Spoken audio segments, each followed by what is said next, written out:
अंतिम समय में भगवान की स्मृति होना कितना कठिन है। जब मृत्यु का समय आता है, शरीर की 72,000 नाड़ियां फटने लगती हैं। आत्मा तो अत्यंत सूक्ष्म है, लेकिन आत्मा का जो धर्मभूत ज्ञान है, वो धर्मभूत ज्ञान शरीर के एक एक नाड़ियों में व्याप्त रहता है। उस धर्मभूत ज्ञान के द्वारा ही आत्मा हृदय प्रदेश के एक हिस्से में रहते हुए शरीर के सारे अंगों से विषयों का अनुभव करती रहती है। आत्मा तो अत्यंत सूक्ष्म है।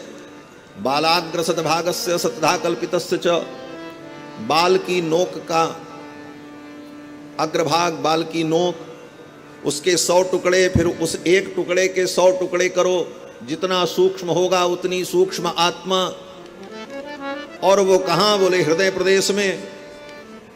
और उतनी सूक्ष्म आत्मा हृदय प्रदेश में रहते हुए अपने धर्मभूत ज्ञान के द्वारा पूरे शरीर में व्याप्त होकर शरीर के माध्यम से सुख दुख का अनुभव आत्मा करती रहती। बाल के ऊपर एक मक्खी बैठ जाए तो उस मक्खी के बैठने की अनुभूति, अनुभव आत्मा को एक क्षण में, क्षणार्ध में तुरंत आत्मा को संकेत होता है।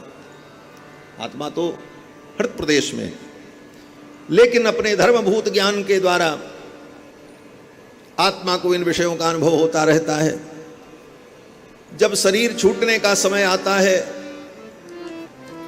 तो लोग कहते हैं ना कि आत्मा को बड़ी पीड़ा होती, आत्मा को दुख का अनुभव होता है। जन्मत मरत दुसह दुख होई।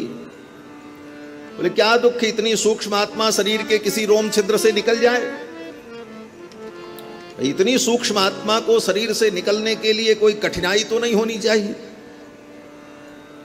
क्योंकि जो इतना सूक्ष्म है वो शरीर के किसी भी रोम छिद्र से बाहर हो जाए, उसे कोई रोक नहीं सकता। और इस विषय को वेदांत में उत्क्रांति गत्यागति नाम सूत्र के माध्यम से वेदव्यास जी ने ब्रह्म सूत्र में प्रतिपादित किया है। इतना सूक्ष्म जीवात्मा अनेक लोकों में जाता है, शरीर से उत्क्रमण करता है, उसकी उत्क्रांति होती है।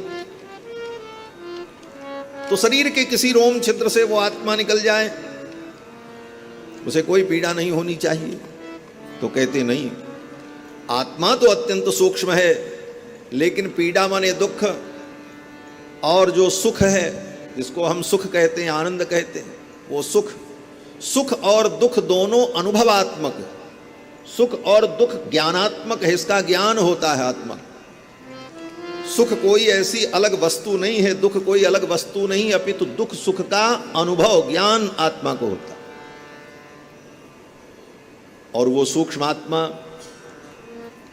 अपने धर्मभूत ज्ञान की व्यापकता से सुख दुख का अनुभव करती है।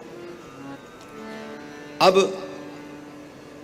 50 वर्ष से, जब से जन्म हुआ, जब से जीव इस शरीर में आया, तब से इस शरीर में अपने धर्मभूत ज्ञान को फैलाकर वो जीवात्मा सुख दुख का अनुभव करता रहा। अब शरीर से जब निकलने का समय आया तो उस धर्मभूत ज्ञान को समेटने में उसको इतनी कठिनाई होती है। जैसे आप किसी किराए के मकान में रहो, कई कमरे का मकान हो, उसमें सब सामान आपका फैला हो, सारी व्यवस्था आपने कर ली है, और अचानक आपको सूचित किया जाए कि इसी क्षण आप इस घर को खाली कर दो। आप कितने व्याकुल होगे कि कौन सामान कहाँ ले जाएं, क्या करें, कैसे करें।